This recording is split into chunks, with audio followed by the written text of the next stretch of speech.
কঠোপনিষদ নিয়ে এসছেন তো? না, উপনিষদ নামই ভুলে গেছেন কিনা। এই একটু বাড়া ওটা, আমরা আছি বোধ হয় 1-2-22 না?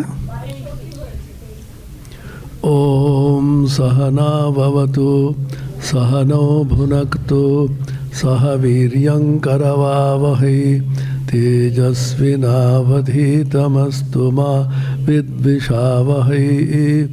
ওম শান্তি শান্তি শান্তি। হরি ওম তৎসৎ।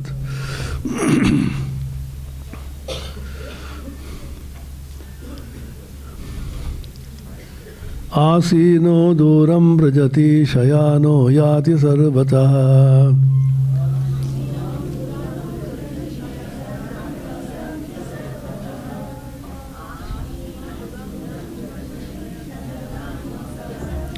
कस्तं मदामदं देवं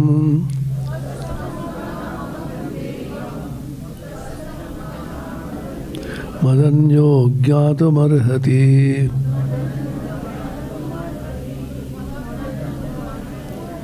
अशरीरं शरीरेषु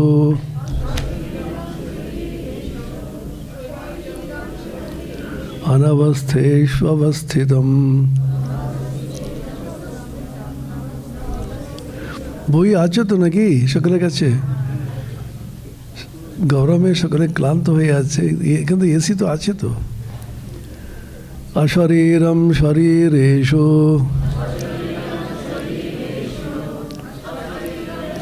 अनवस्थेष्वस्थितं।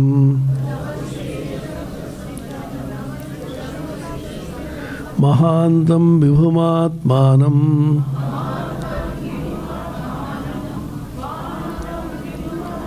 मत्वा धीरो न शोचति।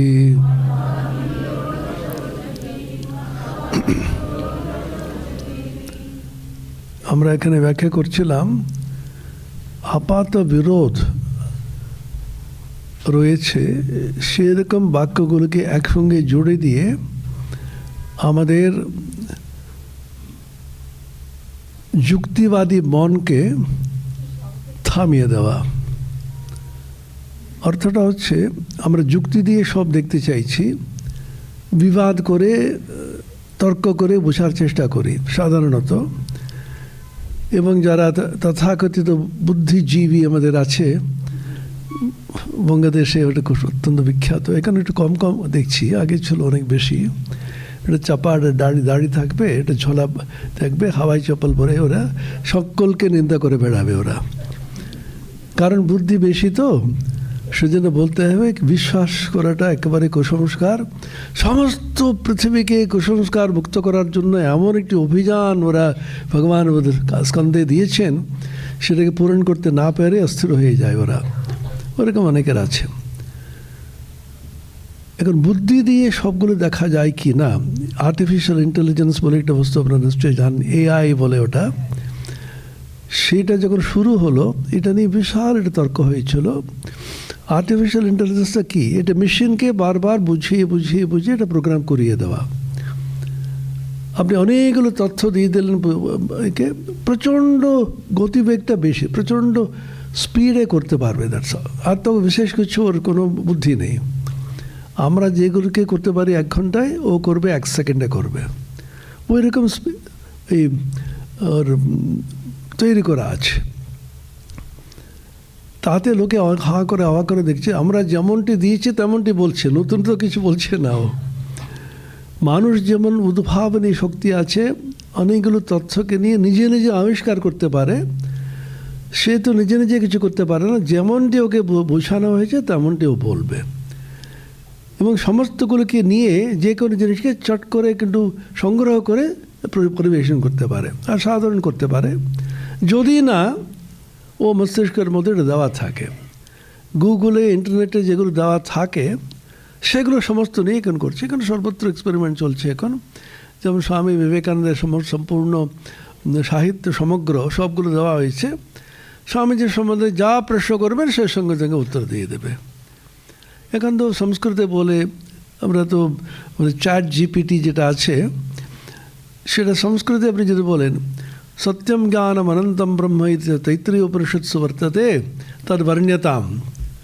সঙ্গে সঙ্গে সুন্দর সংস্কৃতে বুঝিয়ে দেবে তোমাকে, কারণ ওখানে এগুলো করা আছে। বাংলাতে বলে, ইংরেজিতে বলি। এখন প্রশ্নটা হচ্ছে আর্টিফিশিয়াল ইন্টেলিজেন্সের মূল কথাটা হচ্ছে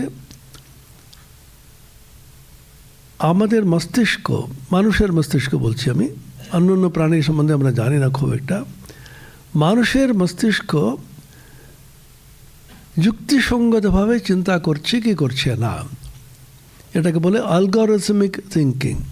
কম্পিউটারের ভাষায় অ্যালগরিদম বলে ওরা। তো আপনি কি পরপর লিখে লিখে লিখে এটাকে প্রোগ্রাম করা। Does the human brain think algorithmically or not? Algorithm একটার পর একটা, কিন্তু আবিষ্কার করেছে ওরা, যারা নিউরোসায়েন্টিস্ট যারা আছেন, যারা আবিষ্কার করেছেন human mind does not think algorithmically. একটা চিন্তা করে গেলে হঠাৎ করে আরেকটি চিন্তা এসে ওখান থেকে এটা মিশিয়ে নতুন একটা উদ্ভাবনী করতে পারে। সেটাকে বলে সাহিত্য, সেটাকে বলে গান, সেটা বলে কবিতা। রবীন্দ্রনাথের ব্রেন যদি অ্যালগরিদমিক্যালি চিন্তা করতো কোনো কবিতা বেরোতো না।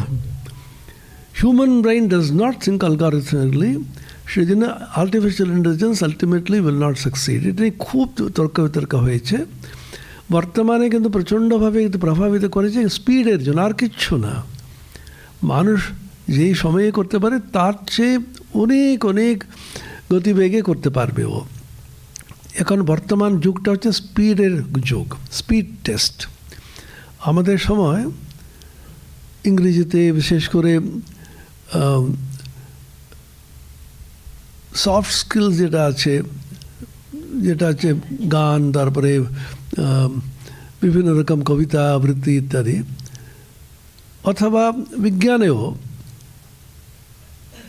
আপনাকে একটি প্রশ্ন উত্তর দিতে হবে। একটি অঙ্ক দিলে ওটাকে পুরো সলভ করে দেখাতে হবে। ইদানিংকালে কোনো প্রশ্ন না, মাল্টিপল চয়েস কোয়েশ্চেন্স, MCQ। তার অন্যতম কারণ হচ্ছে সংখ্যাটা বেড়ে যাচ্ছে, কয়েক লক্ষ মানুষ পরীক্ষা দিচ্ছে। কি করে ওটাকে খুব দ্রুত গতিতে ওটাকে রেজাল্ট বার করবে? সেদিন OMR আছে না, OMR তো এখন বাজারে খুব চলছে। ওটা OMR খুব বিখ্যাত হয়ে গেছে এখন। সেখানে শেডিং করে করে করে করে দিল, সেখান থেকে কম্পিউটার স্ক্যান করে রেজাল্টটা বার করে দেবে। আচ্ছা, মানুষের যে ইন্টেলিজেন্সটাকে আদৌ পরীক্ষা হচ্ছে কি, আপনি চিন্তা করে বলুন। আপনি 4টি দিয়ে দিলেন, তার মধ্যে একটা টিক দিতে হবে, এতে ওকে শেডিং করতে হবে।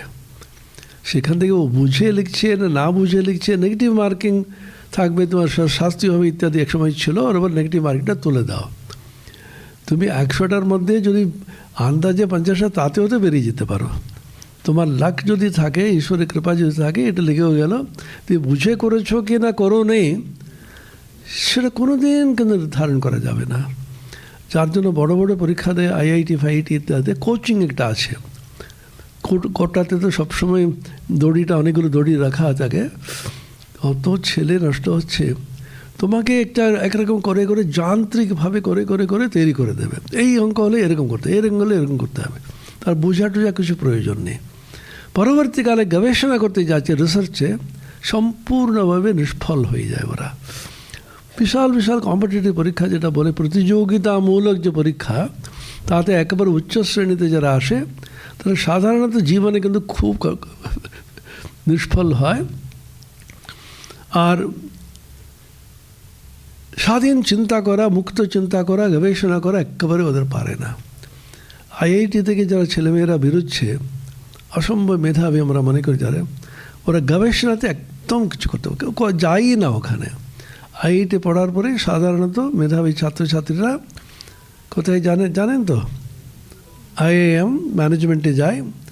ম্যানেজমেন্টে বিশাল রেজাল্ট করে, ওখানেও একই রকম টিক দাও, এ করো, কত স্মার্ট হতে পারো।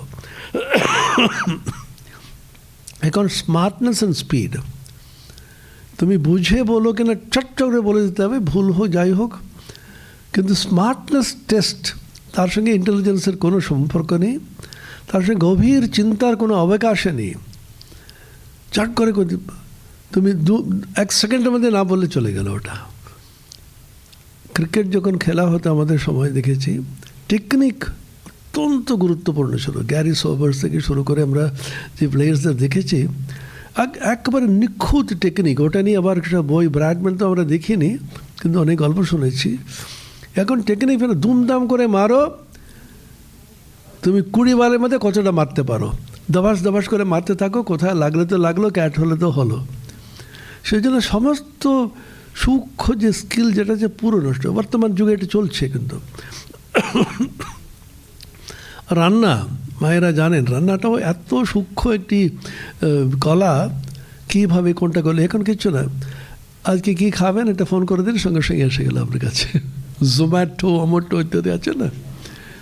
বর্তমান যুগে একেবারে সমস্তগুলো অন্যরকম দৃষ্টিভঙ্গিটা আসছে। আমরা মস্তিষ্কের দ্বারা তর্ক বিতর্ক করে জিনিসটা বুঝতে পারবো কি পারবো না। টিক দিয়ে দিয়ে যদি পাস করে যাও তাহলে চিন্তা করার অবকাশটা কোথায় আছে তোমার। একটা জোক আছে, একটি খুব অত্যন্ত বুদ্ধিমান ছেলে, বুদ্ধিমান মানে প্রচুর নম্বর পেয়েছে, 90 কমে কোনোটাই পায়নি। ইদানিংকালে CBSE ISCSEতে ইংরেজিতে 99% পাচ্ছে। শেক্সপিয়ারও বোধহয় পাবেন না, শেক্সপিয়ার ফেল করবেন। কারণ উনি চিন্তা ভাবনা করতে, রবীন্দ্রনাথকে যদি আপনি বাংলা পরীক্ষা বসেন নিশ্চিত ফেল করবেন। উনি ভাবুক, চিন্তা করে যাচ্ছেন, ভাবছেন কীরকম এটা বেরোবে। সৃষ্টিশীল মন কখনো স্পিডে যেতে পারবে না, এটা কিন্তু খুব গুরুত্বপূর্ণ একটি। আপনি সৃষ্টি যদি করেন সময় লাগে। নিজের একটি প্রকৃতিও তাই, প্রকৃতিকে আপনি এটা বীজ বপন করলেন, কোনো প্রযুক্তি আছে, কোনো টেকনোলজি আছে যাতে সঙ্গে সঙ্গে টেনে আপনি গাছ বার করবেন? সন্তান গর্ভে কিন্তু 10 মাস থাকতেই হবে, কোনো টেকনোলজি নেই সে কিন্তু, তাহলে কিন্তু ছেলেটা মরে যাবে। অর্থাৎ প্রকৃতি কিন্তু নিজের একটু ধীরে ধীরে সব করে, নিজস্ব একটি গতি আছে। প্রকৃতির নিজস্ব গতিকে না মেনে আমরা অন্যরকম অত্যন্ত অসম্ভব স্পিডে করতে চাই। সে সমস্তগুলোকে সৃষ্টিশীল মনকে পুরো কিন্তু নাশ করে দেয়। বর্তমানে এর জন্য দেখুন ডক্টর রাধাকৃষ্ণ মতন ফিলসফার, রবীন্দ্রনাথের মতো একজন কবি, তারপরে আইনস্টাইন যেমন, ওইরকম সায়েন্টিস্ট কোথায়? আপনি জানেন আইনস্টাইন যখন স্কুলে পড়তেন অত্যন্ত একেবারে যেন বুদ্ধুর মতন থাকতেন, বুঝতে সময় লাগতো। টিচাররা যখন বলতো is intellectually disabled, Einstein was detected with intellectual disability.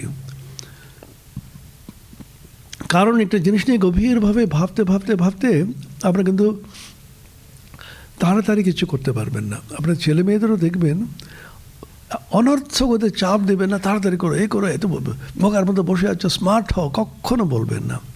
কারণ আমরা কিন্তু এগুলোতে খুব ভিকটিম হয়েছিলাম।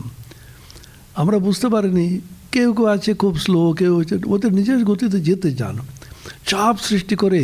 দেখো তোমার দাদা, প্রত্যেকটি বাড়িতে দাদা থাকবেন, মামু থাকবেন, আর একজন জেঠু থাকবেন, ওইরকম হতে হবে, এরকম হতে হবে। আমাদেরও বলা হয়েছিল, আমি বড় হয়ে ভাবলাম ও আমার মতন হোক না, আমি কেন ওর মতো হব?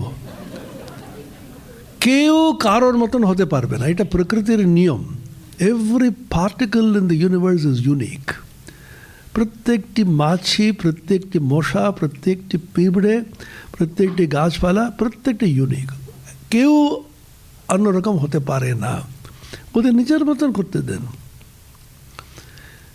এখন আর্টিফিশিয়াল ইন্টেলিজেন্স নিয়ে প্রচুর ডিবেট হয়েছে, যেটা বলছিলাম, যুক্তি দিয়ে সবগুলোকে বোঝা যায় কি না।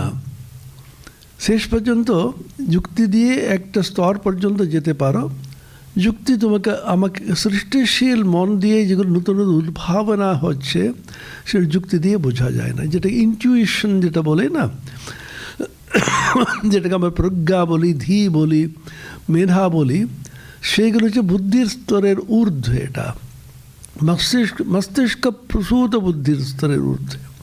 সংস্কৃতে ওটাও বুদ্ধি বলা আছে। উপনিষদ এখানে দেখাতে চাইছেন এটা বুদ্ধির দ্বারা, তর্কের দ্বারা এটাকে বোঝা যায় না। তর্কের স্তরের উপরে যত দূর যাও বুদ্ধি রথে করি আরোহণ, নিজে সংসার জলধি সুখ দুঃখ করে আবর্তন। বলছেন না, তুমি যত দূর যাবে বুদ্ধির রথে উঠে শেষ পর্যন্ত আবার ঘুরে ফিরে আসতে হবে। কারণ সেখানে সুখ দুঃখ শীত উষ্ণ দ্বন্দ্বের মধ্যেই কিন্তু বুদ্ধিটা ঘুরতে থাকে। দ্বন্দ্বাতীত যদি হতে হয়, দ্বন্দ্বের ঊর্ধ্বে যদি যেতে হয়, বুদ্ধির ঊর্ধ্বে উঠতে হবে। তখন বুদ্ধিকে মারতে গেলে কি করতে হবে? উপনিষদ এটা কৌশল অবলম্বন করেছেন। পরবর্তীকালে আমরা দেখতে পাচ্ছি এটা জেন বুদ্ধিজম যেটা আছে, মেডিটেশন পদ্ধতি, সেখানে কিন্তু এটা ব্যবহার করা হয়। বুদ্ধিকে এমন একটি বাক্য চিন্তা করতে বলা হয়, সেই বাক্য আপাত দৃষ্টিতে অর্থপূর্ণ মনে হয়, কিন্তু এত গভীরে গেলে কোনো অর্থই নেই। A frog is walking on the moon. আপনি ফ্রগ জানেন, এটা ব্যাং। মুন জানেন, চন্দ্র। ওয়াক জানেন, হেঁটে যাওয়া। কিন্তু বাক্যের কোনো অর্থ আছে? সেরকম একটা বাক্য দিয়ে জেন বললে বলা হয়, এটা নিয়ে চিন্তা করো। সত্যি সত্যি গভীরভাবে চিন্তা করতে চায় কেউ, তখন অর্থ খুঁজে না পেয়ে এটা বাক্যের যুক্তিসঙ্গত বাক্যের অর্থ খুঁজে না পেয়ে যুক্তি নিজের হার মেনে থেমে যায়। এটা হচ্ছে পদ্ধতি, টেকনিক। উপনিষদ এটা বহুবার এরকম ব্যবহার করেছে। আপাত বিরোধ একটি জিনিসকে একসঙ্গে রাখবে। আসীন দূরম ব্রজতি। আসীন মানে উনি বসে আছেন, দূরম ব্রজিত অথচ অনেক দূর চলে যাচ্ছেন। শয়ানো ইয়াতি সর্বতঃ, উনি শুয়ে আছেন অথচ কিন্তু সর্বত্র ঘুরে বেড়ান। কোনো অর্থই নেই এটা। শুয়ে থাকলে কী করে ঘুরবেন, বসে থাকলে কী করে যাবেন? এটা চিন্তা করতে করতে বুঝবেন আত্মতত্ত্ব সম্বন্ধে বুদ্ধিসঙ্গত কোনো কিছু খুঁজে পাওয়া যায় না। তখন বুদ্ধি নিজের মৃত্যু নিজেই কিন্তু ঘটিয়ে দেয়। এটা বুঝতে পারছেন কী বলতে চাচ্ছি? The intellect kills itself. কারণ এটাকে বোঝার চেষ্টা করতে করতে করতে করতে আবার থেমে যায়। এই টেকনিকটা প্রথম ব্যবহার করেছেন কে? আপনাকে বলতে হবে। এটা কুইজ। এটা কথামৃতের প্রথম পাতা। ঠাকুর কি বললেন? তুমি সাকারে বিশ্বাস করো না নিরাকারে? সেই একটা বাক্যের জন্য এত বড় পণ্ডিত মানুষ, এত বড় বুদ্ধিমান, এত লেখাপড়া করেছেন শ্রী মহেন্দ্রনাথ গুপ্ত মাস্টারমশাই, তার বুদ্ধিটা একটা বিশাল ধাক্কাটা খেলো। উনি নিজে লিখছেন, কথামৃত নিশ্চয়ই আপনারা পড়েছেন। তিনি অবাক হয়ে শুনলেন, সাকার হলে নিরাকার কী করে হবে? নিরাকার হলে সাকার কী করে হবে? দুগ্ধের মতন ধবল পদার্থ কী করে কালো হতে পারে? এটা শুনে লক্ষ্য করুন, ওখানে বাক্যটা আছে, মাস্টারমশাইয়ের মনে এটা অহংকার চূর্ণ হলো। তার সঙ্গে অহংকার চূর্ণের কী সম্পর্ক? তার মানে বুদ্ধি যে অহংকার মনে করেছে আমি সব বুঝি, আমি কিছু বুঝি না বলে বুদ্ধিকে কিন্তু দেখিয়ে দেওয়া হলো। তার অহংকার চূর্ণ হলো। সম্পূর্ণ চূর্ণ না হওয়াতে উনি তর্ক করতে প্রবৃত্ত হলেন। তর্কটা কীভাবে থামিয়েছেন ঠাকুর? বারবার বলছেন, তোর তর্কে বজ্রাঘাত হোক, আমায় দে মা পাগল করে। জানেন গানটা? আর কাজ নাই মা জ্ঞান বিচারে। অর্থটা হচ্ছে, তুমি জ্ঞান বিচার দিয়ে কী করে ভগবানকে জানবে? পাগল করে মানে, পাগল একমাত্র মানুষ। পাগল মানে কে বলুন তো? তার কোনো যুক্তি নেই। হঠাৎ এসে আপনাকে ঢিল ছড়ে দিল। সাধারণ মানুষ, এই কেন ঢিল ছড়লি? তোমাকে আবার কিছু মারবো তোমাকে। একটা যুক্তি আছে। কিছু বললে কেন চলি হি করে চলে গেল। এবং ওকে কোনো দণ্ড দেওয়া যাবে না, জানেন তো? আইনত যদি প্রমাণ করতে পারেন যখন ওই ঘটনাটা ঘটিয়েছে তার মানসিকভাবে কিন্তু সুস্থ ছিল না, mentally he was not Sen, আইনত প্রমাণ করতে পারেন, তাহলে ওকে কিন্তু দণ্ডনীয় কোনো অপরাধ দিতে পারবেন না। কারণ ও তো পাগল। তার আরও গভীরে বিশ্লেষণ করুন, তাত্ত্বিকভাবে, ফিলোসফিক্যালি যদি এটা দেখেন, তো অর্থটা হচ্ছে পাগল হচ্ছেন কার্যকারণ সম্পর্ক তার মধ্যে থাকে না। এইটা হচ্ছে কারণ, এটা হচ্ছে কার্য। কালকে বৃষ্টিতে ভিজেছি কারণ আজকে ঠান্ডা লেগেছে, কার্য। পাগলের মন কার্যকারণ সম্পর্ক দিয়ে চিন্তা করে না। It is not according to causality. Causality বলে একটি জিনিস আছে, সায়েন্সে খুবই বার হয়, ফিলসফিতে আছে। সমস্ত জগৎটা কজালি অপারেশনাল। সমস্ত জগৎ কজালিটি নিয়ে চলে। একটা কিছু করলে তার একটা ফল এরকম হতে পারে, কিন্তু এমন একটি স্তর আছে জগতে সেটা কিন্তু কজালি চলে না। বিশেষ করে যেটা বুদ্ধাতীত বস্তু, কালাতীত বস্তু, ব্রহ্মবস্তু, ঈশ্বর যেটাকে বলি আমরা, সেগুলো কিন্তু কার্যকারণ গণ্ডির মধ্যে থাকে না, কারণাতীত কার্যাতীত। সেটাকে বুঝতে গেলে একটু পাগলের মতন থাকতে হবে। অর্থাৎ কার্যকারণ দিয়ে যদি মাপতে থাকে সবগুলি, তাহলে কোনো ইনটিউইটিভ আন্ডারস্ট্যান্ডিং কখনো হতে পারে না। বুদ্ধির আপাত দৃষ্টিতে যে বুদ্ধি, মস্তিষ্ক প্রসূত বুদ্ধির ছাড়িয়ে যাওয়া যে স্তর, সেখানে কার্যকারণ থাকে না। সেটাই কার্যকারণ সবকারণ। সুন্দর গান আছে দেবেন্দ্রনাথ মজুমদারের, উথলেছে প্রেম পারাবার, উথলেছে প্রেম পারাবার। অর্থাৎ সেখানে কার্যকারণ সব অকারণ হয়ে যায়। কার্যকারণ নিয়ে সমস্ত জগৎ চলছে। কেন এরকম হলো বলো তো, তুই কেন এরকম করলি? কেন করলাম মানে এমনি করলাম। সেটা কে বলে? শিশু বলে, পাগল বলে। শিশুকেও কিন্তু কোনোদিন কিন্তু আপনি দণ্ড দিতে পারবেন না কেন এরকম করেছে, কারণ ওর কাছে কোনো কার্যকারণ বলে কিছু নেই। ও কোনো চিন্তা ভাবনা করে এটা করলে এরকম হবে কিছু ভাবে না, করলো। সেই রকম যারা আছে তারা কিন্তু ওদের জীবনটা কিন্তু অথেন্টিক হয় এবং স্পন্টেনিয়াস হয়, স্বতঃস্ফূর্তভাবে থাকে ওরা। বাচ্চাদের দেখবেন আমরা সবসময় ঢেকে সুন্দর করে সাজিয়ে সব বলতে হবে, এরকম বললে ও কী মনে করবে, বলার সময় একটু খুব সাবধানে কোন শব্দ ব্যবহার করলে কীরকম হতে পারে, অপরকে কী করে আমরা কিন্তু সুন্দর ব্যাখ্যা দিতে পারি, যেটা আমি বিশাল পণ্ডিত। বাচ্চারা যা মনে আছে যে করে বলে চলে গেল। কারণ এই কাজ করলাম আমি, সেটা হচ্ছে কারণ তার এরকম কার্য হতে পারে, তার জন্য সাবধান হতে হবে, অসাবধান হতে হবে, সেই চিন্তাটাই মাথায় আসে না। ওরা ও নিজের মতন করে, পশু পাখিও তাই করে, ওর ইনস্টিংক্ট থেকে করে, নিজের প্রবৃত্তি থেকে করে। শিশু এবং পাগল, যার জন্য বারংবার বলা আছে, এদের উদাহরণ দেওয়া হয়েছে, পাগল এবং শিশু। ঠাকুরের কথামৃতে আছে, আপনারা নিশ্চয়ই পড়েছেন। কলিতে ঈশ্বর সোজাসুজি কথা বলেন না। ঈশ্বর কিন্তু সাক্ষাৎ প্রত্যক্ষভাবে কথা কন না, কিন্তু আছে তিনি পাগলের মুখে এবং শিশুর মুখে কথা বলেন। ঠাকুর বলছেন সেখানে গভীর তাৎপর্য হচ্ছে দে আর বিয়ন্ড কজালিটি। আমাদের জীবনটা কজালি অপারেশনাল যদি হয়, কজালি ড্রিভেন যদি হয়, কজালিটি নিয়ে কার্যকারণ সম্পর্ক দিয়ে জীবনটা কিন্তু পরিচালিত হয়, তাহলে সবসময় একটি কিন্তু নিম্নস্তরেই থাকতে হবে আমাদের। এক সময় সব ছেড়ে পাগলের মতন করতেই হবে। সেজন্য সন্ন্যাসীদের পাগল বলা হয়। এত ভালো চাকরি ছিল, এত বুদ্ধিমান, এটা কী যে একটু সব ছেড়ে হিমালয়ে গিয়ে ব্রহ্মণ লাভ করবে, তো মাথায় ঠিক আছে তো কি? সমাজ এখনও বলে কোথাও কি অসুবিধা হয়েছে, কোথাও ঝগড়া করেছে কোথাও, আর তার মনে এটা কি দুঃখ হয়েছে, সেজন্য সাধু হয়ে গেছে।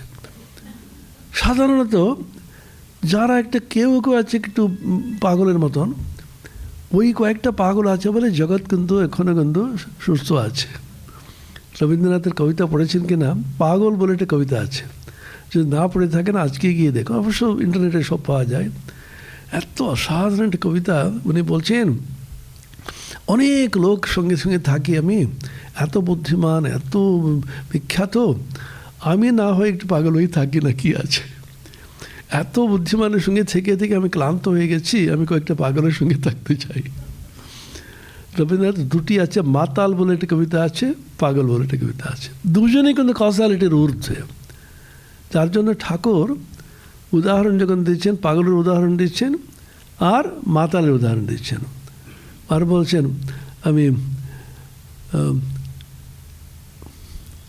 সুধা পান করি না আমি, সুধা খাই জয় কালী বলে, গান আছে না? সুরাপানের কথা কেন বলছেন? যখন মানুষ মদ খেয়ে যায় তখন কজালিটি, চিন্তাভাবনা সমস্ত কিন্তু হারিয়ে যায়। যার জন্য বড় ক্রাইম যারা করে সবসময় দেখবেন ড্রাঙ্কান অবস্থায় থাকবেই ওরা। বর্তমানে এত আলোচনা হচ্ছে, তো আমি শুধু ভাবলাম শুধু মদ খাওয়াটা যদি বন্ধ করা হয় সমস্ত সমাজ সুস্থ হয়ে যাবে। এত ব্যাপকভাবে করছে, এবং লোকে জানে না তা না, ওখান থেকে পয়সা আছে, লোকের প্রলোভন দেখিয়ে দেখিয়ে ওখান থেকে প্রচুর রেভিনিউ, মদের যা রেভিনিউ কল্পনা করা যায় না। আমি কেন এটা বলছি, এখানে আসীনো দূরম ব্রজতি শয়ানো ইয়াদি সর্বতঃ বলছেন, তোমাকে ব্রহ্মস্বরূপ নিয়ে চিন্তা করতে বলা হচ্ছে। It is a mixture of contradictions. একবার স্বামী তপস্যানন্দজি আমাদের সাহায্যক্ষ ছিলেন, তার কাছে আমি যা শাস্ত্র জানি সেই উনারই কৃপা। তিনি বলতেন, গডের definition, God is that being in which contradictions meet and lose their contradictoriness. বিরোধ বলছি আমরা, বিরোধ হচ্ছে আমার মানুষের মনে আছে, প্রকৃতির মধ্যে কোনো বিরোধ নেই। সাধারণভাবে প্রকৃতিকে যদি দেখেন ওখানে বিরোধই নেই। ওখানে গাছপালা আমাদের অক্সিজেন, কার্বন ডাইঅক্সাইড নিচ্ছে, অক্সিজেন দিচ্ছে, আমরা অক্সিজেনটা নিয়ে নিচ্ছি। অক্সিজেন এবং কার্বন ডাইঅক্সাইড বিরোধ আছে, কিন্তু গাছপালা এবং মানুষকে একটা সিস্টেম হিসাবে ভাবে, একটা ইউনিট হিসাবে ভাবে, তা কোনো কন্ট্রাডিকশন নেই।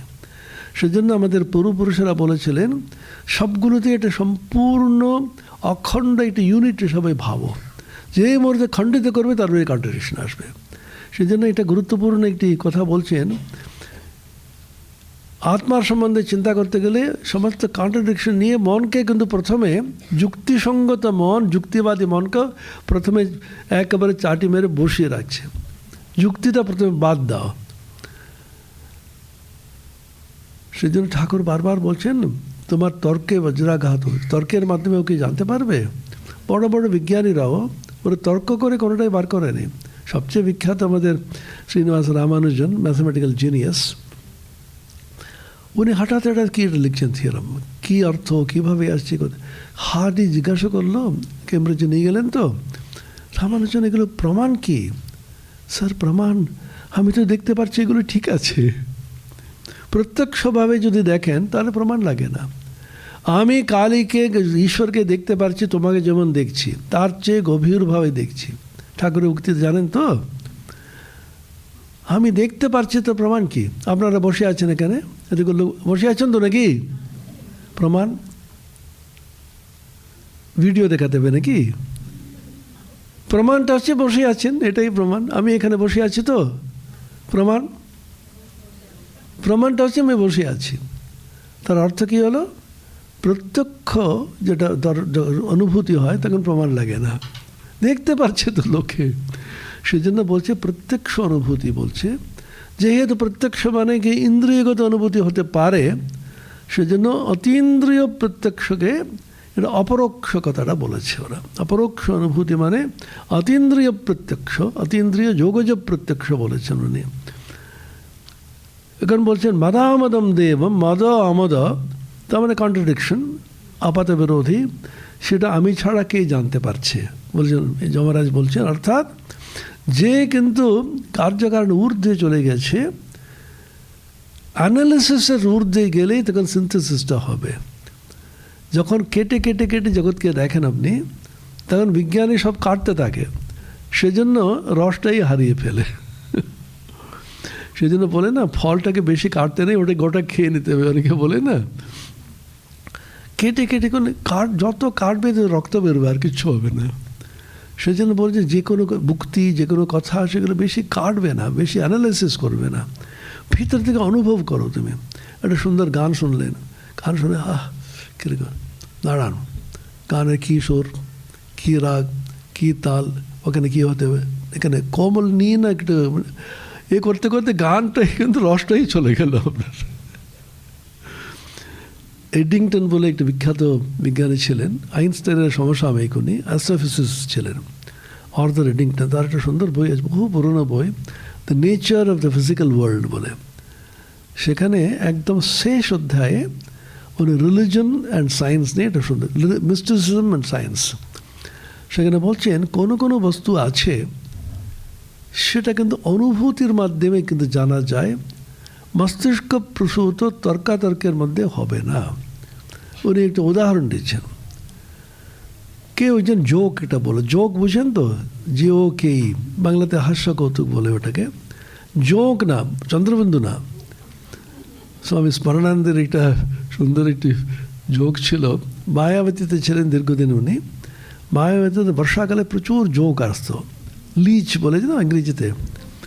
ও কিন্তু বুঝতেই পারবেন না রক্তটা খেয়ে যাচ্ছে, কোনো ব্যথা ট্যাথা হবে না, কিছুক্ষণ বাদে মানে এত রক্তাক্ত করে দেবে। ও কিন্তু বেরোতে পারবে না, ওকে নুন টুন দিলেই বেরোবে ও। কয়েকজন সাহেব এখানে ঘুরতে গেছে, ওরা বুঝতেই পারেনি, হাফ প্যান্ট পরে ঘুরে তো ওরা দেখছে হঠাৎ এত রক্ত, চিৎকার করে উঠছে। যে সঙ্গে যাচ্ছে যে পাহাড়ি লোক, sir joke sir, joke sir, হ্যাঁ I am suffering, you call it a joke. Smaranandaji joke, এটা জোক একজন বললো আপনাকে, আপনারা হাসলেন তো। আমি বিজ্ঞানী, বিজ্ঞানীদের এই অবস্থা, সবগুলো অ্যানালাইজ করতে করতে শেষ পর্যন্ত জীবনটা রসই পেল না ওরা। এখানে সব বলি না, যুক্তিবাদী আমি, আমার যুক্তিবাদী মন, আমি বিজ্ঞানী। জোক হাসার পরে কি করতে হবে? জোক কেনা দেখতে হবে না, জোক বললেই তো হবে না, সত্যি সত্যি জোক কেনা দেখতে হবে।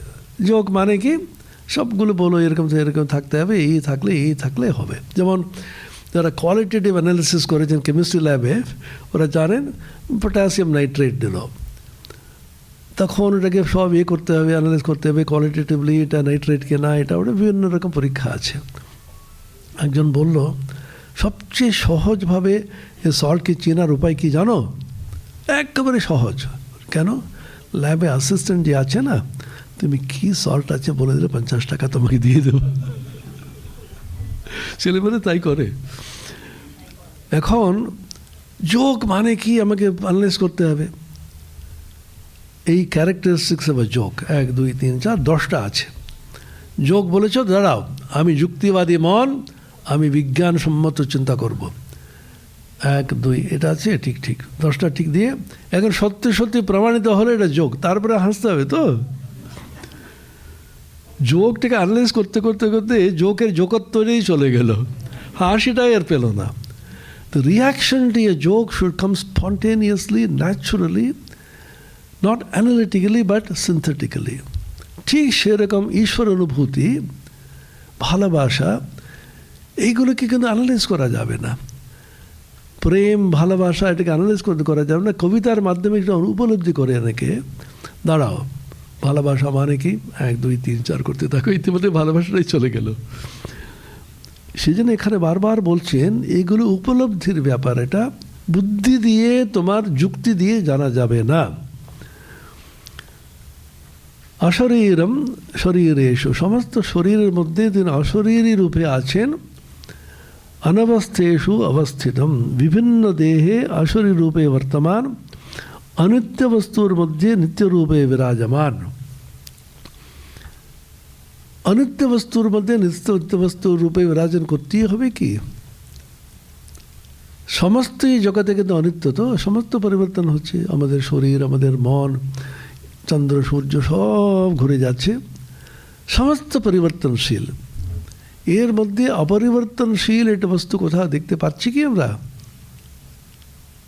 সূক্ষ্মভাবে চিন্তা। বুদ্ধদেব প্রশ্ন করেছিলেন, সেদিন বুদ্ধদেব বললেন জগতে অপরিবর্তনীয় বস্তু কোথাও কিচ্ছু নেই, সমস্ত পরিবর্তনশীল।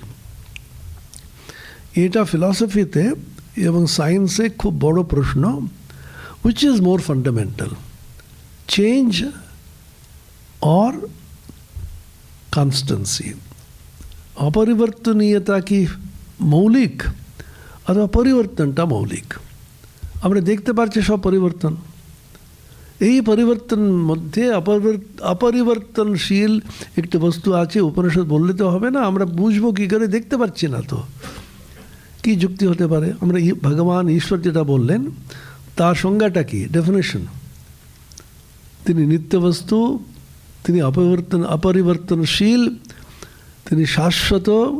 গীতাতে আছে, উপনিষদে আছে, অজো নিত্য শাশ্বত অয়ম পুরাণ ইত্যাদি। কিন্তু আমরা কোথাও জগতে কিন্তু অপরিবর্তনশীল শাশ্বত বস্তু কি দেখতে পাচ্ছি কি? সমস্ত পরিবর্তন হয়ে যাচ্ছে। আমাদের শরীর পরিবর্তন হচ্ছে, মন পরিবর্তন হচ্ছে। আজকে আমাদের পরম বন্ধু আছে, পরের মুহূর্তেও শত্রু হয়ে গেল। কত রকম মন পরিবর্তন হয়ে যাচ্ছে। কোথাও পরিবর্তনশীল ছাড়া জগতে কিছু নেই। এর মধ্যে তুমি বলছো একজন আছেন শাশ্বত বস্তু, উপনিষদ বলে যাচ্ছেন, ঋষি বললে তো হবে না। তার প্রমাণ কি? দেখতে পাচ্ছি না তো। ঈশ্বর আছেন, তার প্রমাণ কি? আমি একটু ছোট্ট একটু যুক্তি দিচ্ছি, একটু চিন্তা করুন। এটাকে বলে রিডাকশো অ্যাড অ্যাবসার্ডাম বলে। এটা এতে অঙ্কের মধ্যে আপনারা যারা জিওমেট্রি পড়েছেন, স্কুল ইনস্টিটিউট সকলে পড়েছেন, ভুলে গেছেন। সেখানে প্রমাণ করতে গেলে কি হলো, থিওরামে রিডাকশো অ্যাড অ্যাবসার্ডাম বলে একটা পদ্ধতি আছে, রিডিউসিং টু অ্যান অ্যাবসার্ডিটি। কীভাবে করে ওরা? এই থিওরামটা প্রমাণ করতে হবে। প্রমাণ করতে গেলে তুমি প্রথমে ভেবে নাও থিওরামটা ভুল, ঠিক নয়। তারপরে কি কি হচ্ছে দেখো, শেষ পর্যন্ত এমন একটি অবস্থায় দাঁড়াবে তারা একটা অ্যাবসার্ড, একেবারে হাস্যকর। সেখান থেকে গিয়ে রিক্যালকুলেট করে বলবে তাহলে থিওরামটা ঠিকই ছিল। এটা একটা পদ্ধতি আছে। তাহলে অপরিবর্তনশীল বস্তু এখানে বলছেন, অশরীরম শরীরেষু অনবস্থেষু অবস্থিতম বলছেন। তো সেরকম অপরিবর্তনশীল একটি বস্তু পরিবর্তনশীলের মধ্যে রয়েছে। এটা হচ্ছে উপনিষদের থিওরাম, তাই তো? এটাকে প্রমাণ করতে হবে। উল্টোটা ভেবে নি। আমরা প্রথমে ভাবি সমস্ত পরিবর্তনশীল বস্তুর মধ্যে অপরিবর্তনশীল বস্তু বলে কোনো কিছু নেই, সমস্তই পরিবর্তনই হচ্ছে। তাহলে তার কনসিকুয়েন্স কী হবে? তার পরপর কী হবে? আপনি একটা ক্লাস শেষ করে বাড়ি গেলেন, আপনার বাড়ি কোথায় আছে নিশ্চয়ই আপনারা জানেন তো? আপনাদের বাড়ি কোথায় কোথায় আছে জানেন তো নিজে? ওখানে গিয়ে দেখছেন না বাড়িটা নেই। কী হলো? ও আচ্ছা, আপনি এসছেন, আপনি আসার আধ ঘন্টা আগে তো বাড়িটা এখান থেকে হাওড়া চলে গেল। হ্যাঁ, সল্ট লেকে ছিল, পরিবর্তনশীল। যদি সমস্তই পরিবর্তন হতে থাকে, আপনি কোনো জিনিসের মধ্যে আস্থা রাখতে পারবেন? আস্থা মানে বুঝুন তো, আস্থা মানে কোনো জিনিসকে নিয়ে ওটাই ঠিক বলে ভেবে সমস্তই বেঠিক হয়ে গেল, সমস্তকে একটা কেয়স বলে জগতে একেবারে বর্তমানে যেটা চলছে সারা পৃথিবীতে, পশ্চিমবঙ্গে টোটাল কেয়স। সমস্তগুলো যেন কোনোটাই কিন্তু ঠিক নেই, কারণ সবই পরিবর্তনশীল। সমস্তই পরিবর্তনশীল যদি হয়, কোনোটাই ঠিক না থাকে, তার কনসিকুয়েন্স কী হবে? তার ফল কী হবে? কোথাও আর আস্থা রাখতে পারবেন না। কোথাও আস্থা না রাখতে পারলে সেখান থেকে কী হবে? জীবনে কোনো তাৎপর্য খুঁজে পাবেন, you will not find meaning in life. মানুষ কি চায়? Who is a human being, a meaning seeking creature. মানুষ একমাত্র প্রাণী, সবগুলোতে এটা অর্থ খোঁজে। এটা কুকুর বিড়া কিন্তু খোঁজে না এর মধ্যে কি এর কী অর্থ, এ কী অর্থ। এখানে মাংসের টুকরো পড়ে আছে, কুকুর কিন্তু ভাবে না আমি এটা চিন্তা করে দেখি কার জন্য এটা রাখা আছে, এটা খাওয়া উচিত কিনা, ভাবছে কি ধাবাস করে ওটা খেন। মানুষ ভাবে কি অর্থ, প্রত্যেকটির মধ্যে অর্থ কি আছে খোঁজে, সেই অনুসারে জীবনকে পরিচালনা করা যায় মানুষের স্বভাব। What is the meaning of life? কিসের জন্য আমি বেঁচে আছি? কেউ অর্থের জন্য বেঁচে, আরও টাকা, আরও আমরা প্রমোশন পেলাম, এ করলাম ইত্যাদি।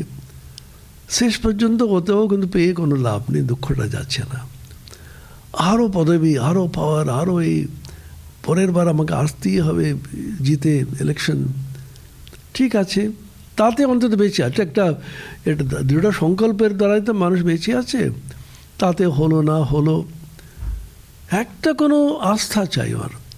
আমাদের শাস্ত্র বলছে ধর্ম অর্থ কাম মোক্ষ, চতুর্বিধ পুরুষার্থ যেটা আছে, অর্থ বলেছে, আর পুরুষার্থ মানে পুরুষেণ অর্থিতঃ, যে কোনো মানুষ যেটা চাইছে সেটা হচ্ছে পুরুষার্থ। কতগুলো চাইছে? আমরা কতগুলো চাইছি জীবনে বলুন তো? জীবনে চাহিদা আছে তো নাকি? কারো নেই? সকলেরই আছে। কতগুলো আছে? অসংখ্য আছে। সেইগুলোকে শ্রেণীভুক্ত করে ক্লাসিফাই করে বলেছেন 4টি ক্লাসে আছে: ধর্ম, অর্থ, কাম, মোক্ষ। ধর্মের মধ্যে কেউ আনন্দ পায়, ধর্মকে নিয়ে পড়ে আছে, ওরা আস্থা আছে ধর্মের মধ্যে। কামের মধ্যে বিভিন্ন রকম আমি কিন্তু বাসনা আছে, কামনা আছে, সেটাকে পূরণ করব। আমি একটা খুব বড় গাড়ি কিনেই ছাড়বো, যতই যাই হোক। গাড়িটা কিনলেন, তারপরে এটা বাহ, তারপরে তো পাশের বাড়িতে 2টো গাড়ি আছে, আমার একটা গাড়ি। ছেলেটা এসে বলে, বাবা পাশের গাড়িতে ছোট গাড়ি আছে, ছেলেটা নিয়ে যায়, আমি কিন্তু বড় গাড়ি, তুমি নিয়ে চলে যাও। ঠিক আছে, আর একটা গাড়ি লাগবে। শেষ তো হচ্ছে না। আর অর্থ, অর্থ যত পাবেন তাতেই হচ্ছে না। 7 ঘোড়া ধন গল্পটা জানেন তো? এটা বিখ্যাত, ঠাকুরের ইতি আছে। একজন রাক্ষস এসে একটু লোভ দেখালো একজন মানুষকে, অত্যন্ত সাধারণ মানুষ, একজন চাষি। তার স্ত্রী বলল, কি দারিদ্র্য কাটিয়ে দিলাম। হঠাৎ করে এসে দেখালো, ওখানে গিয়ে দেখবে 7 ঘোড়া ধন আছে। গিয়ে দেখলে স্বর্ণমুদ্রা ভরে আছে, কি আনন্দ নাচছে। 7ম ঘোড়াটি গিয়ে দেখছে অর্ধেক ভরা, অর্ধেক কিন্তু খালি। তখন পাগল হয়ে গেছে, এগুলো খরচা করবো না, প্রথমে ওটাকে পূরণ করি। সমস্ত গয়না বিক্রি করলো, তবে এগুলো না খেয়ে করে যত ঢালছে ততই পূরণ হচ্ছে না। সেরকম দেখলে ক্ষীণ কায় হয়ে মরি মরি অবস্থা। তখন একজন এসে বলল, দেখো আমারও তো হয়েছিল, এটা কিন্তু রাক্ষসের এটি কল আছে তোমাকে মেরে ফেলার জন্য। সমস্তগুলো ছুঁড়ে ফেলে দাও, ফেলে দেওয়ার পরে আনন্দে আছে, কারণ আপনার শেষ নেই।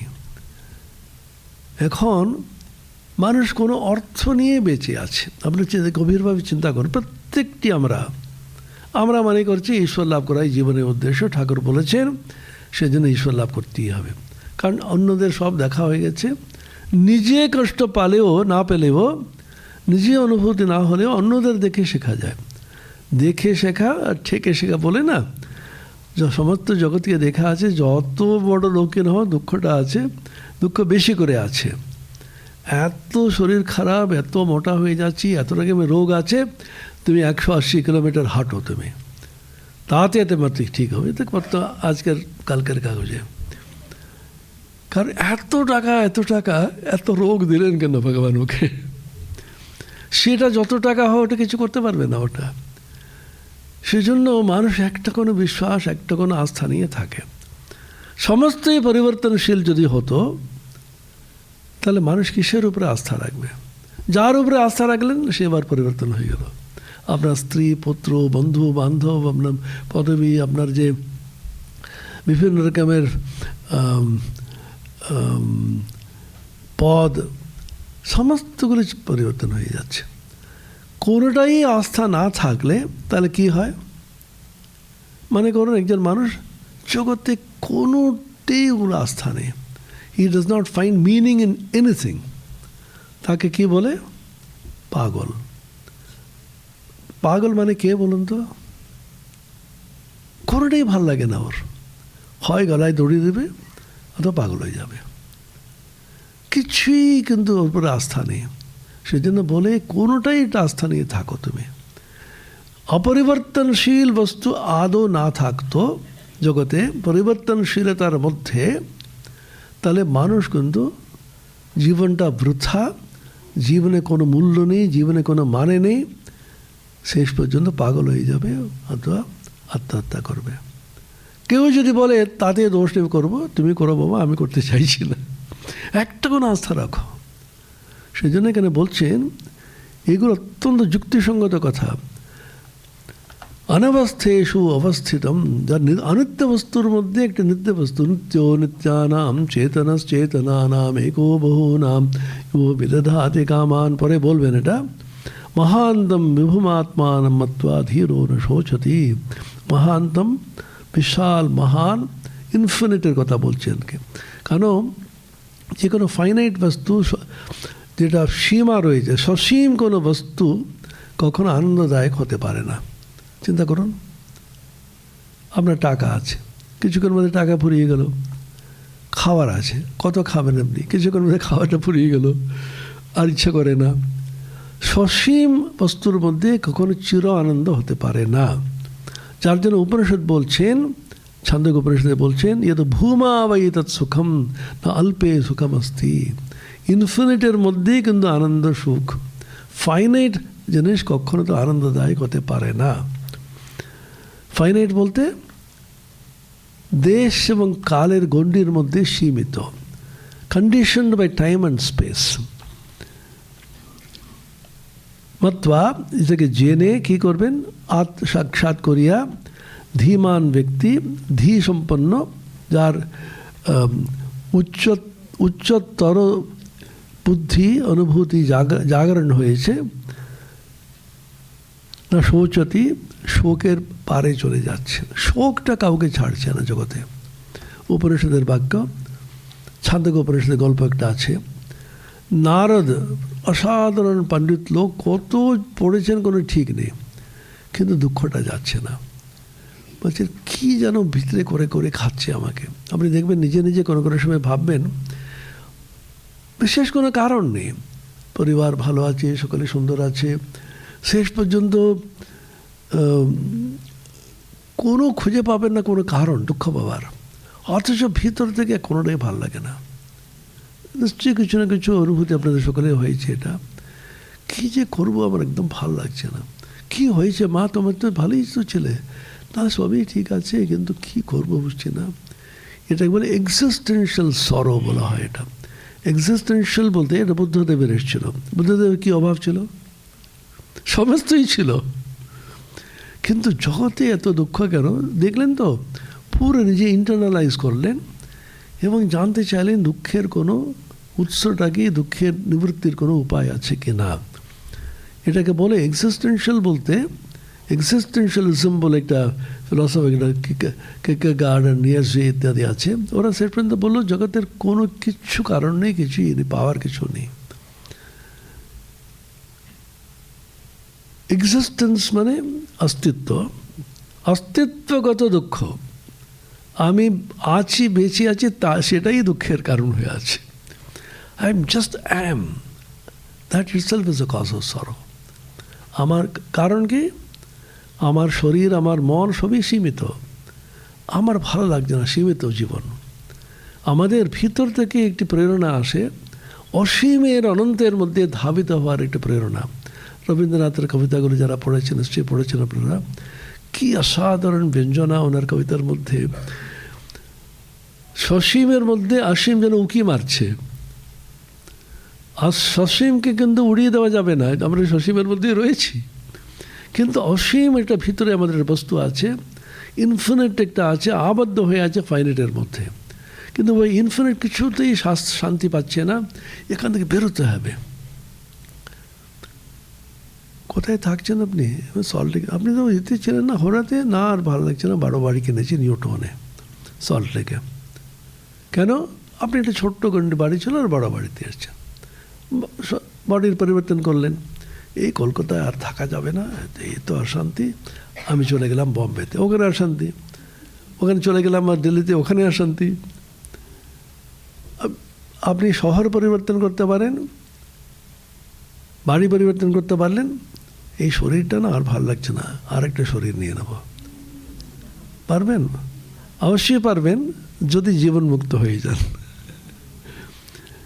এখন মুশকিলটা কি, আমাদের সবগুলোতে ইচ্ছা আছে, ভগবান দিয়েছেন, এটা ছেড়ে দিয়ে ওটা ধরো, এই চাকরি ভালো লাগছে না আর একটা চাকরি ধরো, এই শরীর ভালো লাগছে না আর একটা নতুন শরীর নেব।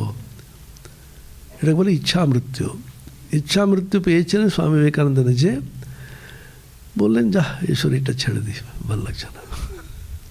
কিমিচ্ছন কস্য কামায়া শরীর মনুষ্য জ্বরে, এটা বলতেন শেষের দিকে স্বামীজি বলতেন বৃহদারণ্যক, কি পাওয়ার জন্য, কি ইচ্ছাতে এই শরীরটা রেখে কি হলো, ছেড়ে দেওয়ার শরীরটা।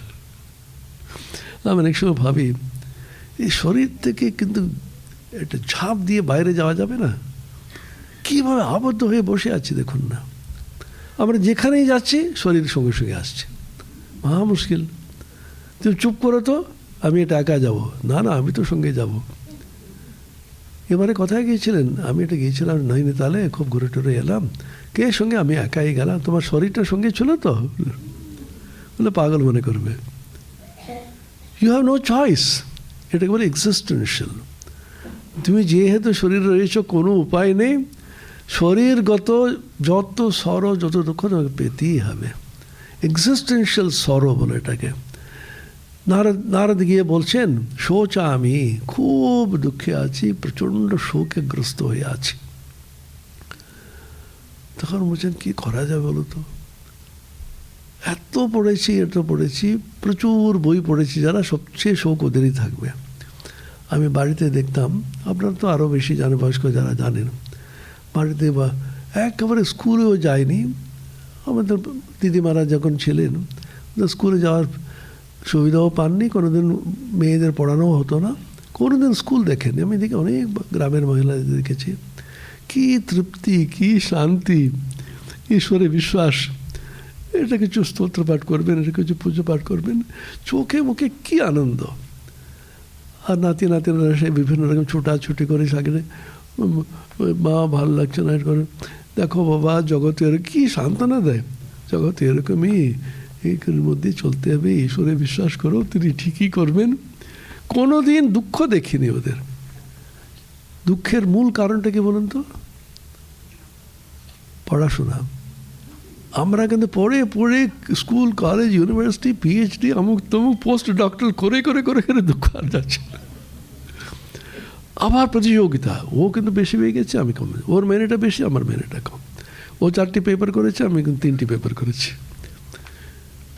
সব সময় প্রতিযোগিতা, কম্পিটিশন আর ইমিটেশন। ও কিন্তু ওর মতন আমি হতে হবে, ওর মতন কেন, আমি আমার মতন হব। যত লেখাপড়া করবে আমি দেখেছি, ততই দুঃখ। এটা আমার কথা নয়, কে বলেছেন? ঠাকুর বলেছেন মাস্টারমশাইকে, যত পড়েছ তোমার বই পড়ে কি হবে গাদা। কারণ ইনফিনিটের মধ্যে একমাত্র সুখ, ফাইনাইটের মধ্যে সুখ নেই। নারদ সনত কুমারকে দিয়ে বলছেন, সোচা, আমি খুব দুঃখ হচ্ছে, খুব শোকগ্রস্ত হয়ে আছি। তিনি হাসতে হাসতে বলেন, কি পড়েছ তুমি বলো, তারপরে আমি উপদেশ দেবো। বিশাল তালিকা, ঋগ্বেদ, যজুর্বেদ, সামবেদ, অথর্ববেদ, শিক্ষা, কল্প, ব্যাকরণম, নৃত্যম, ছন্দ, জ্যোতিষ, 4টি বেদ, 6টা বেদাঙ্গ, সর্পবিদ্যা, নক্ষত্রবিদ্যা, রাশিবিদ্যা, ধনবিদ্যা, 25টি বিদ্যা সমস্ত পড়ে সোচা আমি তারাতি শোকম আত্মবিদ। তখন বলছেন, আত্মবিদ, আত্মজ্ঞান যার হয়েছে সেই কিন্তু শোকের পারে যেতে পারে। এই 3টি শব্দযুক্ত একটি বাক্য যেটা বললাম এইমাত্র, সেটা হচ্ছে সমস্ত ভারতীয় ঐতিহ্য, ভারতীয় উত্তরাধিকার, ইন্ডিয়ান লেগেসি অ্যান্ড হেরিটেজ, তার সারাংশটা হচ্ছে তারাতি শোকম আত্মবিদ। আত্মজ্ঞান ভিন্ন কখনো কিন্তু শোকের পারে যেতে পারবে না। উপনিষদে বারম্বার এই কথাগুলো আছে, ও কঠোপনিষদে আসবে। নিত্यो নিত্যানাম চেতনশ্চেতনানাম एको बहूनां यो विदधाति कामान् तमात्मस्थं येन पश्यन्ति धीरास्तेषां शान्तिशाश्वती नेतरेषां तमात्मानं येन पश्यन्ति धीरास्तेषां सुखं शाश्वतं नेतरेषां। বারম্বার এই কথাগুলো বলছে। তুমি শোকের পারে যেতে গেলে তোমাকে আত্মজ্ঞান করতেই হবে, এছাড়া কোনো ভিন্ন কোনো উপায় নেই তোমার। সেজন্য বলছেন, বিভুম আত্মানম মত্বা ধীরো না শোচতি। শোকতে বেরিয়ে গেলে তো সবই হয়ে গেল। আপনার বিখ্যাত গল্পটা জানেন, আলেকজান্ডারের গল্প। আলেকজান্ডার দ্য গ্রেট সমস্ত পৃথিবীকে জয় করবেন, ভারতবর্ষে এসছেন। গঙ্গার ধারে একজন বসে আছে, একজন সাধু বসে আছে। চোখে মুখে এত আনন্দ, এত প্রশান্তি, এত চুপচাপ বসে আছেন। মুখে দেখে আলেকজান্ডার এত অবাক হয়ে গেল, এত সুন্দর, এত শান্তি, এত আনন্দে আছে। ওর কাছে গিয়ে বলল, তোমাকে আমাদের দেশে নিয়ে যাব আমি। ও বলল, একটু সরে যাও তো, আমি রোদ পোয়াচ্ছি এখানে। হ্যাঁ, তুমি জানো না, জানো কে আমি, তুমি কে আমি জানতে চাইছি না, তুমি এখান থেকে কেটে পড়ো, ডোন্ট ডিস্টার্ব মি। তখন তলোয়ারটা বার করে, এত তোমার ধূর্ততা, এক্ষুনি তোমাকে কেটে ফেলবো। এরকম মিথ্যা কথা পৃথিবীতে কেউ বলেনি। তুমি আমাকে কি নাশ করবে?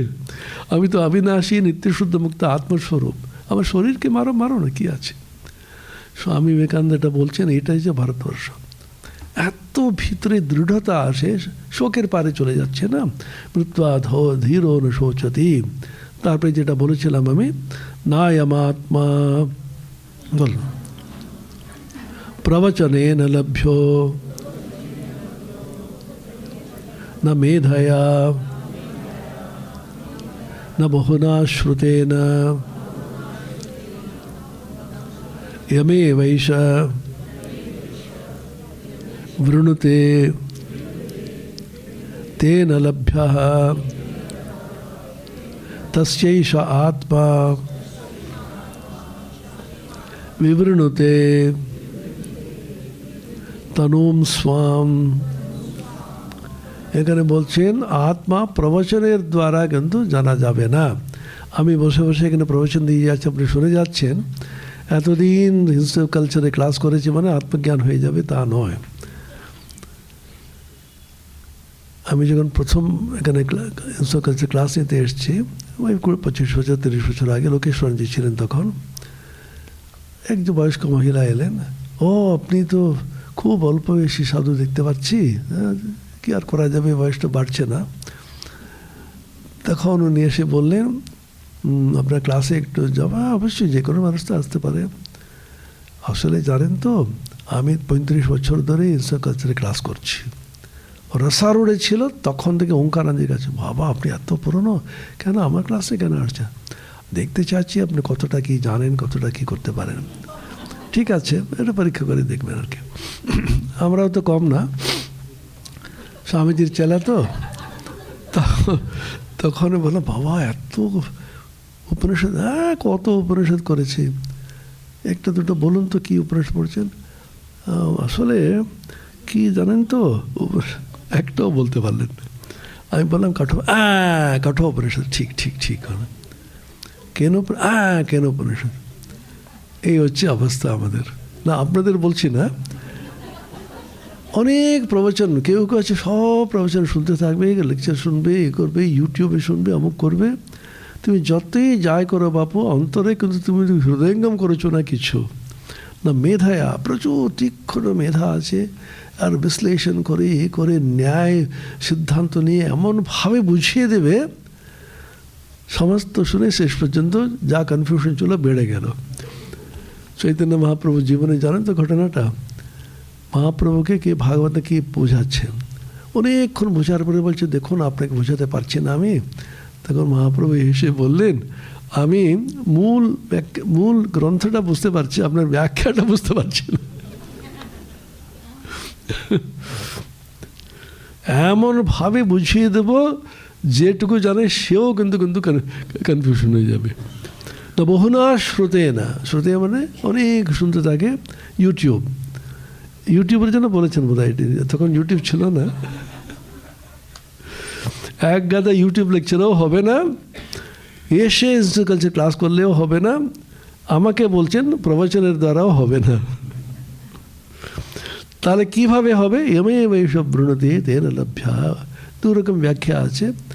যিনি ঈশ্বরের কৃপা পেয়েছেন তিনিই কিন্তু জানেন। আর একটা অদ্বৈত ব্যাখ্যা দিয়েছেন শঙ্করাচার্য, যিনি নিজেকে কিন্তু বরণ করেছেন, আমাকে ঈশ্বর লাভের জন্য উপযুক্ত, সেই একমাত্র আমার উদ্দেশ্য বলে নিজেকে বরণ করতে হবে না, আমাকে দৃঢ় সংকল্প করতে হবে, আমি এর জন্যই কিন্তু বলি প্রদত্ত। তস্যৈষ আত্মা বিবৃণতে তনুম স্বাম। তখন তাকে সে আত্মা নিজের স্বরূপটা দেখায়। ঠাকুর এটা বলছেন, ব্যাকুল হয়ে প্রার্থনা। ব্যাকুল হয়ে যদি প্রার্থনা করো এবং এটাই চাই আমার যদি বলো, তাহলে সে বস্তুটা লাভ হতে পারে।